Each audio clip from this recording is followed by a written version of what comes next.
नमस्कार, जेडीसी मंत्रा में आपका स्वागत है।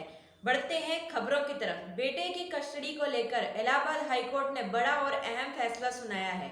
हाईकोर्ट ने कहा है कि बेटे का हित मां के साथ बेहतर ढंग से सुरक्षित है। कोर्ट ने कहा कि 5 साल तक के बच्चे की अभिरक्षा का अधिकार मां के पास ही सुरक्षित होगा।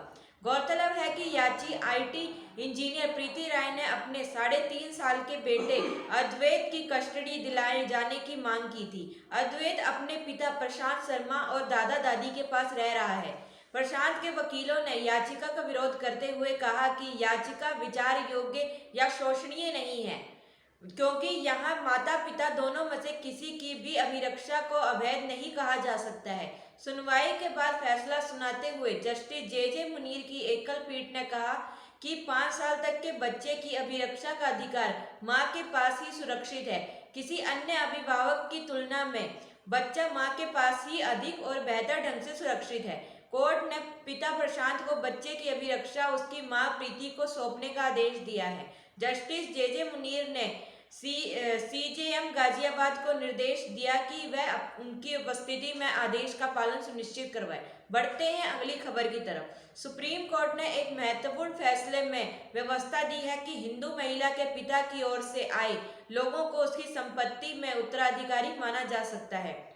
फैसले में शीर्ष अदालत ने कहा कि महिला के पिता की ओर से आए परिजन हिंदू उत्तराधिकार कानून 1956 की धारा 15.1 डी के तहत उत्तराधिकारियों के दायरे में आएंगे। जस्टिस अशोक भूषण की पीठ ने कहा कि धारा 13.1 डी की पढ़ने से साफ जाहिर है कि पिता के उत्तराधिकारियों को उत्तराधिकारी माना गया है जो संपत्ति को ले सकते हैं, लेकिन अब महिला के पिता की ओर से आए उत्तराधिकारियों को शामिल किया जाता है जो संपत्ति को हासिल कर सकते हैं। तो ऐसे में ये नहीं कहा जा सकता कि वह परिवार के लिए अजनबी है और महिला के परिवार के सदस्य नहीं है। कोर्ट ने ये व्यवस्था एक ऐसे मामले में दी जिसमें एक महिला जगनों को अपने पति की संपत्ति मिली थी। पति की 1953 में मौत हो गई थी, उसको कोई बच्चा नहीं था, इसलिए कृषि संपत्ति का आधा हिस्सा पत्नी को मिला। उत्तराधिकार कानून 1956 बनने के बाद धारा 14 के अनुसार पत्नी संपत्ति की एकमात्र पूर्ण वारिस हो गई। इसके बाद जगनों ने इस संपत्ति के लिए एक एग्रीमेंट किया और संपत्ति अपने भाई के पुत्रों के नाम कर दी, जिसके बाद उनके भाइयों के बेटे ने 1991 में सिविल कोर्ट में बात दायर किया कि उन्हें मिली संपत्ति का स्वामित्व उनके पक्ष में घोषित किया जाए। जगनों ने उसका प्रतिवाद नहीं किया और अपनी संस्तुति दे दी।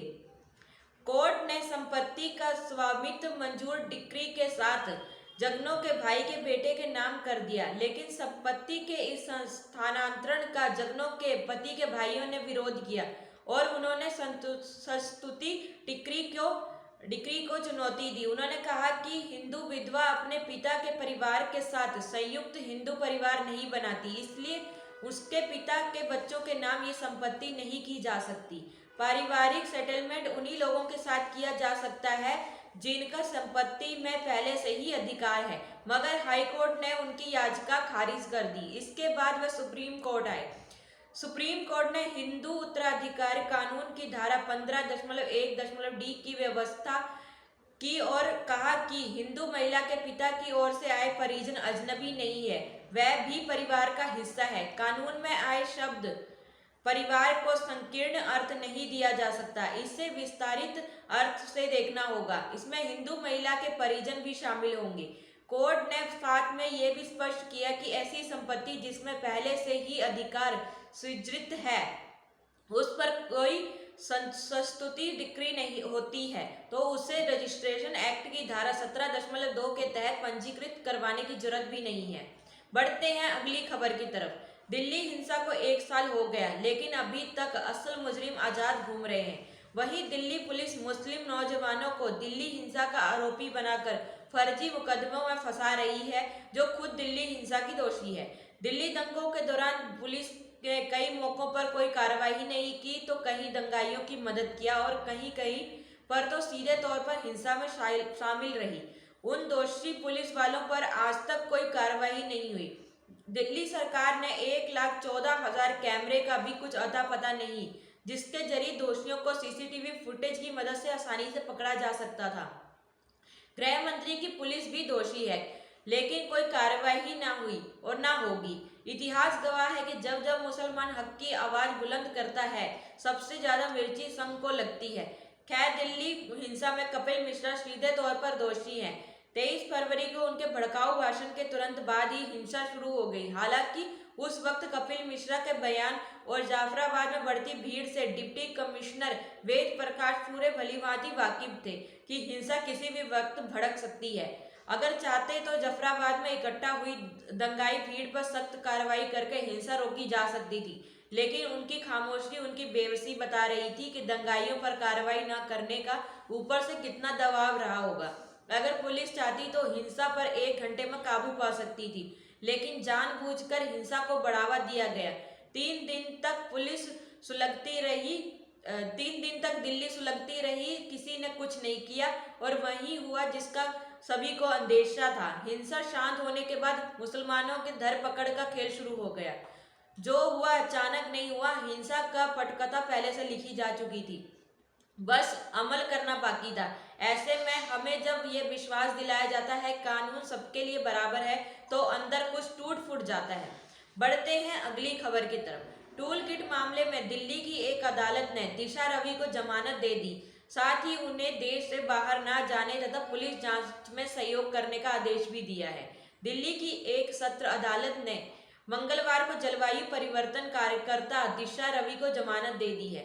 22 वर्षीय बेंगलुरु की जलवायु कार्यकर्ता दिशा रवि को 2 अन्य कार्यकर्ताओं के साथ 13 फरवरी को गिरफ्तार किया गया था।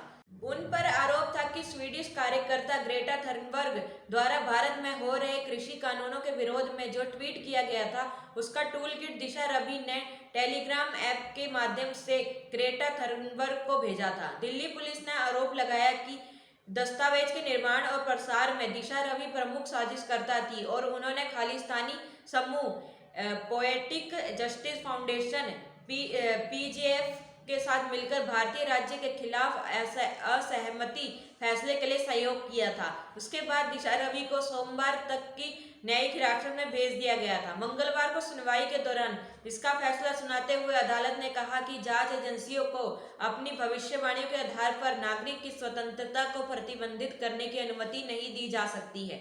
जमानत की सुनवाई के दौरान न्यायाधीश धर्मेंद्र राणा ने मामले के कई पहलुओं पर पुलिस से सवाल किए। उन्होंने कहा कि क्या सबूत है कि दिशा रवि को गणतंत्र दिवस पर हुई हिंसा में शामिल होने वाले लोगों से जोड़ा गया और टूल किट हिंसा से कैसे जुड़ा था। साथ ही उन्होंने ये भी सवाल किया कि क्या दिशा रवि को खालिस्तानी हमदर्दों के कार्यों के साथ जोड़ा जा सकता है। रवि के वकीलों ने अदालत में कहा था कि दिशा रवि के खिलाफ कोई सबूत नहीं था और विचारों में मतभेद होना राजद्रोह की श्रेणी में नहीं आता। सत्र न्यायाधीश धर्मेंद्र राणा ने जमानत का आदेश देते हुए कहा कि नागरिक किसी भी लोकतांत्रिक राष्ट्रीय में सरकार के विवेक रखने वाले होते हैं। उन्हें केवल इसलिए सलाखों के पीछे नहीं रखा जा सकता क्योंकि वह राज्य की नीतियों से असहमत है।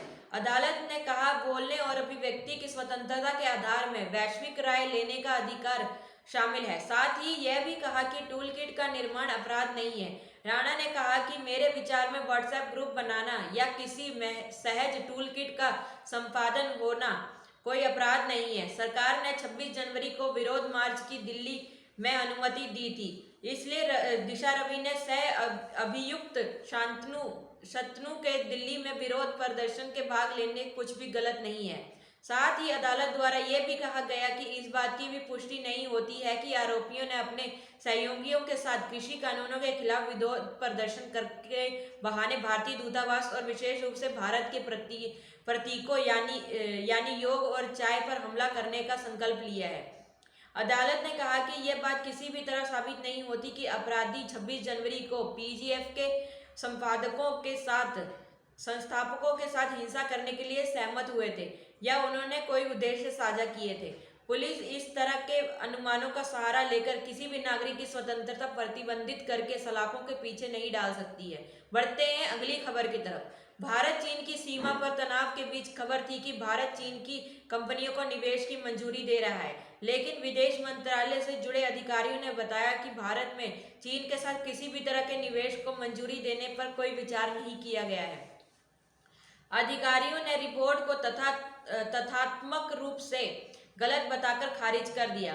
अधिकारियों ने कहा कि सरकार ने किसी भी तरह के चीनी निवेश को कोई मंजूरी नहीं दी है। सोमवार को एक विदेशी चैनल के हवाले से खबर आई थी कि भारत चीन से जुड़ी लगभग 45 निवेश प्रस्तावों की मंजूरी पर विचार कर रहा है। एक अधिकारी ने बताया कि भारत सरकार ने 3 विदेशी निवेश प्रस्तावों को मंजूरी दी जो हांगकांग से जुड़े हैं। इसमें से 2 जापानी कंपनियों के निवेश हैं और तीसरा एनआरआई ग्रुप से जुड़ा निवेश है। साथ ही अधिकारी ने कहा कि भारत मानता है कि सीमा पर शांति द्विपक्षीय संबंधों को मजबूत करने के लिए महत्वपूर्ण है। फिलहाल दोनों सेनाओं ने अपने स्तर पर सीमा पर शांति बहाल करने की शुरुआती कदम उठाए हैं।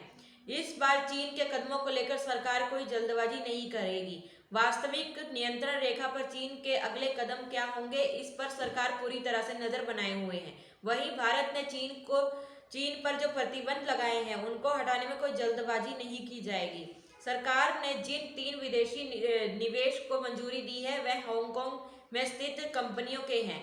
एफडीआई के तहत जिन प्रस्तावों को मंजूरी दी गई है वह गो परिवार से ताल्लुक रखते हैं जो सिंगापुर, नीदरलैंड और ऑस्ट्रेलिया समेत हांगकांग के नागरिक हैं। सिटीजन वॉचेस प्राइवेट लिमिटेड को भी मंजूरी दी गई है जो जापान की कंपनी है। बढ़ते हैं अगली खबर की तरफ। कोरोना वायरस महामारी का मुकाबला करने के ठोस प्रयासों के बीच केंद्रीय स्वास्थ्य मंत्रालय ने मंगलवार को खुलासा किया कि भारत में घातक कोविड-19 वायरस के 2 अन्य उपभेदों का पता चला है। Doctor VK. पॉल, सदस्य स्वास्थ्य नीति आयोग में मंगलवार को कहा, महाराष्ट्र में 2 वेरिएंट की बात की जा रही है, N440 के वेरिएंट और E484 के वेरिएंट। ये वेरिएंट महाराष्ट्र, केरल और तेलंगाना में है।